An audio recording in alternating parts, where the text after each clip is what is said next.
une victoire 1-0 en Irlande, un but de Benjamin Pavard, une frappe splendide sous la barre. On était bien content de l'avoir ce soir Pavard parce que sans ça, on avait aussi l'impression que l'équipe de France ne marquerait pas. On a même eu l'impression que l'équipe de France pourrait encaisser un but en toute fin de match. Coup de tête et là une parade exceptionnelle, je pèse mes mots, de Mike Maignan qui est allé chercher le ballon en lucarne. Mike Maignan, ça fait 2 matchs qu'il est numéro 1 des Bleus. 2 matchs qu'à la fin du match, justement, ses coéquipiers viennent le congratuler. Alors, vendredi, c'était pour du beurre parce que c'était un arrêt sur penalty. C'était très symbolique. Là, ça rapporte 2 points aux Bleus. Et Benjamin Pavard, à la fin de la rencontre, a dit que pour lui, l'homme du match, c'était pas lui, c'était Mike Maignan. Martin, est-ce que tu es d'accord avec Benjamin Pavard ? Oui, je suis d'accord avec Benjamin Pavard parce que finalement, Mike Maignan, il n'a pas eu grand-chose à faire, mais il a tout bien fait.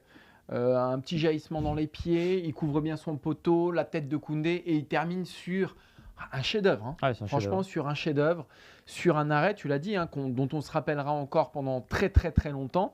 Alors que Benjamin Pavard, je lui retire pas évidemment le mérite de ce but qui est capital et qui sera peut-être d'ailleurs capital dans la qualification à l'Euro, mais son match est beaucoup moins complet, beaucoup moins dense. Il a fait une première période très moyenne, il a été très timide offensivement, mais il y a plein de circonstances atténuantes. Hein. Songez que quand même Pavard, il avait été mis au frigo pendant la Coupe du Monde, qu'on ne savait même pas s'il allait revenir dans cette équipe de France. Là, on lui donne sa chance titulaire. C'est pas forcément facile parce qu'il a tant de choses à démontrer qu'il avait un peu tout le poids du monde sur ses épaules. Et cette frappe qui évidemment le libère. Mais je trouve que dans la globalité de la performance du soir, je mettrais celle de Maignan un peu au-dessus et donc je mettrais Maignan homme du match. Ouais, Benjamin Pavard, on l'a senti vraiment en dedans, surtout en première période où il n'osait pas toujours aller dans son couloir. Alors il n'y avait pas que des bons ballons pour lui, il faut l'avouer. Oui, c'est vrai. Mais il y a eu des moments où on sentait qu'il n'y allait pas vraiment, il n'allait pas vraiment au combat. Il était toujours sur la retenue et on avait l'impression, encore une fois, d'un joueur qui doute. Et là, c'est même pas tant le poste, parce que ce poste-là d'arrière droit, qui n'est pas de piston comme il l'a fait notamment à 3 derrière, où là il était complètement perdu. Ce poste d'arrière droit, au fond, il le connaît quand même. Il n'a pas toujours fait des très grands matchs à cette position-là, mais quand même là, on sentait qu'il y avait un poids et en plus, ça rejaillit un peu physiquement sur lui. Donc il y avait ce doute-là. Et puis il y a eu ce ballon qu'il est allé intercepter à l'entrée de la surface irlandaise. Et cette frappe, ça, il sait très bien le faire. Frappe sous la barre, magnifique. La deuxième fois qu'il marque en dehors des 20 mètres, enfin des 18 mètres 50, puisqu'il y avait évidemment ce but face à l'Argentine. Donc c'est ça qui a tout changé. Mais moi, je suis d'accord avec toi. Maignan est l'homme du match, parce que de toute façon, s'il n'y a pas le but de Pavard, au pire, ça fait 0-0. Mais s'il y a 0-0 et qu'il n'y a pas l'arrêt de Maignan, ça fait défaite des Bleus. Et là, ça n'aurait pas été la même analyse. Maignan, comme tu l'as dit, il a été là tout le temps. C'est pas la soirée, il a été le plus occupé. Mais n'empêche que le geste est juste à chaque fois. Ce que j'aime bien aussi, c'est qu'il y a les relances courtes de Maignan, mais il y a aussi les relances, parfois on dégage à bon escient, donc il est vraiment très solide. La transition avec Lloris, elle est quasiment indolore. C'est ça qui est incroyable. C'est incroyable, il faut rappeler quand même 145 sélections, et puis évidemment cette parade, il va la chercher, mais vraiment dans la lucarne.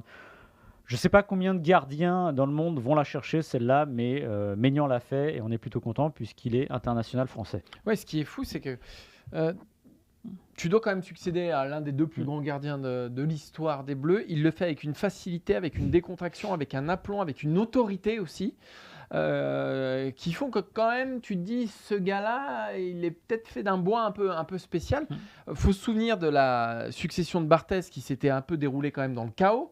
On avait parlé de Mandanda, Coupet, enfin c'était un peu compliqué. Ils ont tous eu un peu de mal. Lui, il arrive, bim. Il met tout le monde d'accord en 180 minutes. Très franchement, je ne m'attendais pas à ça, même si il est très bon au Milan AC. Il n'y a pas vraiment de question sur son talent. Mais enfin, le faire avec un tel aplomb, on sait que le maillot de l'équipe de France peut être très lourd, et notamment dans un poste aussi exposé que de celui de gardien de but. Et avec lui, ça paraît d'une facilité déconcertante. Donc franchement, assez incroyable ces 2 matchs de Mike Maignan. Ouais, c'est assez fascinant. En fait, on le voit, on l'avait pas beaucoup vu, parce qu'il avait 5 sélections, mais on a l'impression qu'il est non pas là depuis toujours, mais il agit comme s'il était là depuis toujours finalement. C'est-à-dire qu'il est derrière, il rassure ses défenseurs. Il y a vraiment une chance exceptionnelle de l'avoir à ce moment-là, parce que comme tu l'as dit, il aurait pu être un peu dans le doute, que ça se passe moins bien. Là, il fait 2 clean sheets pour ses 2 premiers matchs en tant que titulaire en équipe de France. Gibraltar, on peut espérer un troisième, et peut-être contre la Grèce. Donc voilà, évidemment, il y aura peut-être un but sur les 2 matchs, mais ce que je veux dire par là, c'est que vraiment, ça pouvait pas mieux démarrer pour lui. Et c'est pour ça que, voilà, pour moi, c'est l'homme du match, parce que la prestation de Pavard, elle est vraiment très rehaussée par le but. Oui. Voilà. Et on retiendra aussi le symbole, évidemment, de la fin du match, quand il est sorti, enfin, puisqu'il est sorti avant la fin, remplacé par Koundé. Didier Deschamps, on s'attendait, on voulait voir ce qui allait se passer. Didier Deschamps lui a longuement parlé à l'oreille. Et Deschamps a expliqué qu'il lui avait dit bah oui, je sais qu'il y a des moments plus durs que les autres. Et il y a une relation un peu spéciale entre les deux finalement, parce que Deschamps manie un peu la carotte et le bâton avec lui. C'est-à-dire que quand ça va pas, bah, je pense qu'il peut être dur mais juste. Mais quand ça va mieux, eh ben, il le reconnaît aussi. Donc c'est un management qui est très, on va dire, très loyal vis-à-vis de lui. Et je pense que c'est important pour avancer avec un joueur comme ça. Après, est-ce que ça change quelque chose dans le statut de Benjamin Pavard Ah. en équipe de France? Je pense que Koundé reste devant, mais de toute façon, il n'y a personne qui Ah oui. s'impose dans ce couloir droit. Donc voilà, c'est un coup l'un, un coup l'autre. Là, c'était Pavard aujourd'hui, ça a bien marché parce qu'il gagne ses galons de titulaire au poste d'arrière droit. Voilà, faut pas aller trop vite, je pense. Ouais, mais en tout cas, une chose est sûre, c'est qu'il y avait quand même une part de risque dans ce match-là. Ah bah oui. Il ne s'est pas grillé, loin de là, donc il a gagné un peu de crédit. On a toujours l'impression qu'il est souvent sur le fil, Pavard, il y a toujours quelque chose qui le raccroche. Bah là, en l'occurrence, il a réussi sa soirée, pas avec ce but dont on se souviendra aussi un certain temps.